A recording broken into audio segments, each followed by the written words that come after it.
I'm Ronak Yar Khan. I don't have much to say except that I'm very overwhelmed with the amount of trust and faith placed in me by the Majlis-e Sahibzadegan Society, and they expect me to do a lot in future, and I hope I can keep up with what they expect from me, and I try my best to do that. That's all I'd like to say. Thank you very much. Sir, now you are officially declared as the 9th Nizam of Hyderabad. Yeah. When you are going to take over Chowmalla Palace and Falaknuma, everything? Those are all technical things. Those are all legal things. Any plans? Plans are there, but we have to study things before we take a step, right? I mean, you have to study the plans and then we have to go to court. Sahibzada pensions and everything. Yes, as much as possible. See, I must be in touch with the Sahibzadegan Society. As and when they come with their problems, I'll begin to understand them and see what I can do. Step by step. Yeah, step by step.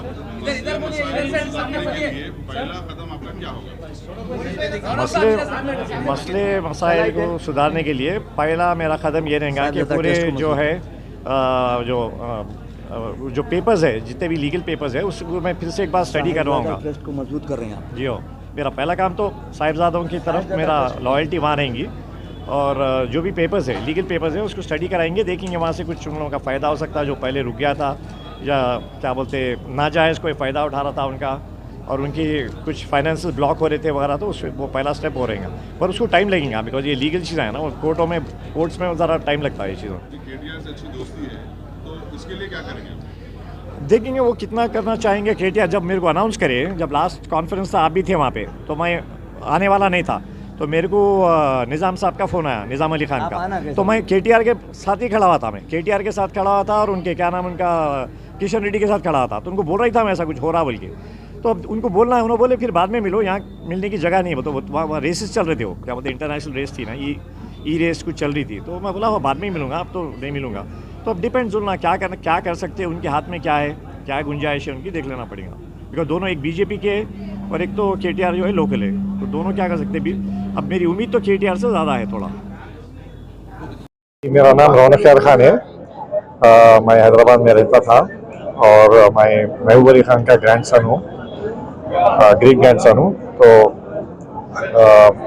मजलिस से साहिबजादेगान वो मेरे को approach करके suggest किए कि जो मुकरमजा थे वो कभी यहाँ रहते नहीं थे, ज़्यादातर बाहर थे, तो उनसे बिल्कुल टच कम हो गया था।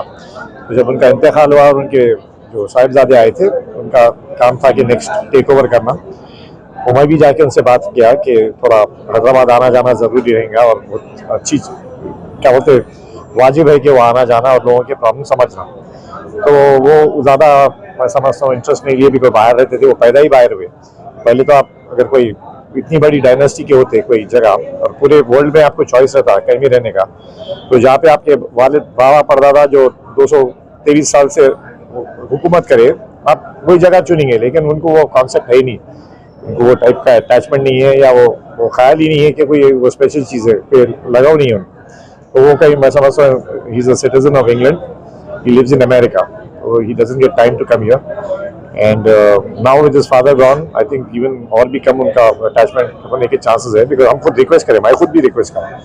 उसके बाद मजलिस से साहिबजादेगान समझ गए कि कुछ वहाँ पे होने वाला नहीं है, तो they approached me, and because they said I'm a direct bloodline and they have a right to choose, because वो dynasties तो 1972 में वो ख़त्म हो गए, और गवर्नमेंट ऑफ इंडिया की तरफ से ख़त्म हो गए, तो there is no more king और एनीथिंग, सो द सक्सेशन वैसा ही नहीं कि किंग के बाद बड़ा बच्चा बनना वगैरह बोलिए, किंग और मुकदमजा के साहब के टाइम पे ही ख़त्म हो गया था, तो उनका बच्चा तो बनने का वो लाइकलीहुड था ही नहीं कि बाप का जो बड़ा बच्चा बनेगा, उनका बोले उनके फैमिली के हद तक जो है वो बन गए, और उनके शायद जो वालिद के प्रॉपर्टीज़ है उनको मिलेंगे, हमको वो एतराज़ नहीं है, लेकिन हमको चाहिए ये मस्जिद साहिबजादेगान जो है 1 to 6 है, निज़ाम्स के आबाद है, तो उसका वो लोग मेरे को हेड बना के ये सोचे कि मेजॉरिटी उनकी है, 90% वो लोग मजलिस से साहिबजादेगान के लोग हैं, एक 10% से कम जो है आखिरी निज़ाम के। आखिरी निज़ाम एक अलग ट्रस्ट बनाया, उनके ट्रस्ट अलग है, और 1 to 6 के अलग ट्रस्ट है एक। तो वो फील करे कि जब मेरे को उनके फैमिली का सदर बनाया 1 to 6 का, because of the overwhelming majority, यानी जब पता ना ऑलमोस्ट पूरे हो गए उसमें, तो वो चाहते थे कि मैं वो डायनेस्टी का ही हेड बन जाना, तो मेरे को वो रुतबा दे दिए वो कि 9th निज़ाम ऑफ आसिफ जाही डायनेस्टी। तो आज जो है सो आज मेरे को ब्लेसिंग्स था, रिलीजियस ब्लेसिंग्स वगैरह वो 1 महीना पहले वो कर दिए थे मेरे को। लास्ट टाइम आप सीबीआई इंक्वायरी के बारे में बोले थे जी, डिमांड कर भाई नहीं बोला, भाई मैं डिमांड करता तो नहीं बोला, आप गलत बोल दिए। आप कुछ उनको बोले, किसको, मोइज को बोले, मोइज बोले शायद हम वो भी करेंगे, तो आप बोले मैं राजी हूँ, क्या बोलता हूँ, मैं राजी बोला भाई। हाँ, उतनी जो भी है बात, मगर मैं डिमांड करूंगा, मैं डायरेक्ट, वो थोड़ा फर्क है उसमें कि मैं डिमांड डायरेक्टली नहीं करा वो, और मैं करूंगा अगर जरूरत पड़ी तो करूंगा बोला, बिकॉज मैं लीगल आदमी नहीं हूँ, मोइज लीगल आदमी। जिम्मेदार बनाया गया जो हजारों घरा मिलकर आप एक जिम्मेदार बनाए, राइट, एक चिराग रोशनी की तरह आपको देखते हैं जी। तो इसमें क्या आप जो है जो गवर्नमेंट को ज्वेलरी बेची गई 4.5 करोड़ का जो मामला होगा, क्या वो भी वापस तलब करेंगे? और जो 2 करोड़ का जो मामला था जिसमें लास्ट टाइम आप लोगों ने कहा कि 75 लाख रुपीज किधर गए, तो क्या उसकी भी इंक्वायरी करेंगे आप? जी, जितने भी इंक्वायरीज है, खाली इसकी बोल के नहीं है, जो भी है जहाँ पे भी समझ में आया कि हम उनके साथ जो सो वो हुआ, क्या बोलते हैं, मामला बोलिए जी, इनजस्टिस, उतने पूरे मामला तो बहुत है।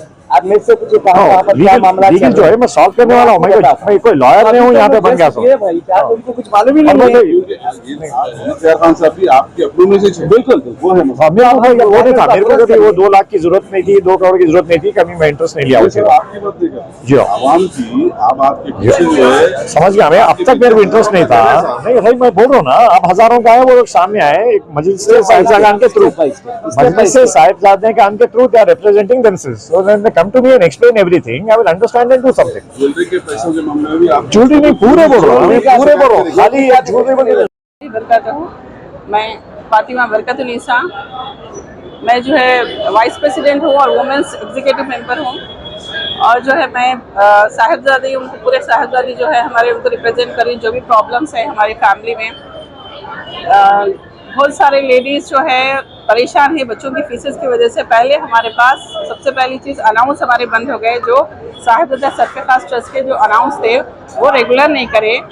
और दूसरी चीज़ स्कॉलरशिप्स मिलती थी हमारे बच्चों को, वो ख़त्म हो गई। ये भी सुनने में आ रहा है मैडम, आप लोग का जो पेंशन था पहले कम किए, बाद में बंद कर दिए। जी, वही अनाउंस की जो मैं बात कर रही हूँ, वही पेंशन है हमारा, जो अनाउंस मंथली हम लोग को मिलता था, वो तकरीबन ख़त्म हो गया जैसा हो गया हम लोग को। कभी कभी मिल रहा, कभी मिल रहा, नहीं मिल रहा। अब जो साहिबजादों में जॉबलेस हैं या उनके बच्चे पढ़ने वाले एजुकेशन में, उनके लिए कुछ बहुत सारे प्रॉब्लम्स है हम लोगों को। देखिए आप, हम लोग बिलो पॉवर्टी लाइन जी रहे, बहुत सारे साहिबजादे, किसी के पास ज़ाती मकान नहीं है, बहुत सारे जॉबलेस है। और जो है हमारा फैमिली मेम्बर्स कोई भी, जैसे कि ये जो अभी अजमत जा जो 9th निज़ाम बने, उन्हें तो हमारी कोई बात सुनने के लिए तैयारी नहीं है। उनके वालिद साहब जो थे बरकत अली खान, उन्हें भी कभी हम रिश्तेदारों से मिले नहीं, हम लोग का कोई प्रॉब्लम सॉल्व नहीं करे वो। तो इसलिए हम लोग ऑर्गेनाइजेशन के सदर बने हैं, उनसे कुछ उम्मीदें। जी, वो लोग तो कोशिश कर रहे हैं। जब से ये ऑर्गेनाइजेशन बनी, ये ऑर्गेनाइजेशन वैसे तो बहुत पुरानी है, 10-15 साल पुरानी है, लेकिन हम लोग जब से इसमें एक्टिव मेंबर्स है, जब से तो हम अपने तरफ से पूरी कोशिश कर रहे हैं। हमारी कोशिशों का नतीजा है बहुत सारे केसेस जो कोर्ट के पेंडिंग थे, जो हमारी ज़मीनें हैं, कुंपली है, शमशाबाद है, बहुत सारे एरियाज़ में, औरंगाबाद में है, जो समसामुल मुल्क की ज़मीन है। हम लोग समसामुल मुल्क फैमिली को भी बिलोंग करते हैं, निज़ाम फैमिली के उनके जो बेटे थे, उनके बेटों में से भी समसामुल मुल्क जो बेटे थे, उनकी फैमिली से हम लोग हैं। तो तकरीबन हैदराबाद में बहुत सारी प्रॉपर्टीज़ है जो कोर्ट में है। हम लोग केसेस डाले हुए हैं, 2017 से डाले हुए हैं, 2007 से डाले हुए हैं, लेकिन उसके ऊपर कोई रिस्पॉन्स नहीं है। आप लोग पैराग्वारी कर रहे हैं क्योंकि कर रहे बराबर, हम लोग रिस्पॉन्स नहीं आ रहा गवर्नमेंट की तरफ से। अब जो हम नए हमारे जो निज़ाम को सिलेक्ट करे हैं, हमारा मकसद ये है, इन्हों हमको प्रॉमिस करे कि हमारे सबसे पहले जो रेगुलर हमारे अलाउंसेस है, सैलरी से हमारे, उसको रेगुलर करेंगे, और जो हमारे प्रॉपर्टीज़ है उसको देखेंगे, गवर्नमेंट तक हमारे पहुंच करेंगे। इतनी हैदराबाद पूरा निज़ाम का होने के बावजूद भी देखिए आज हमारे पास सब लोग जॉबलेस है और होमलेस है, किसी के पास भी अपना ज़ाती मकान नहीं है। मैडम एक सवाल ये है कि आप लोग तो ऑर्गेनाइजेशन बना लिए, सदर है हो चुके हैं, प्रिंसिपल बन चुके हैं, जी। तब जो बच्चे एजुकेशन के लिए फीस वगैरह का, तो आप लोग के ऑर्गेनाइजेशन से कुछ सपोर्ट मिलेंगे लोग को? हाँ बिल्कुल मिलेंगे ना, हम लोग स्टेप बाय स्टेप जा रहे हैं। सबसे पहले सैलरी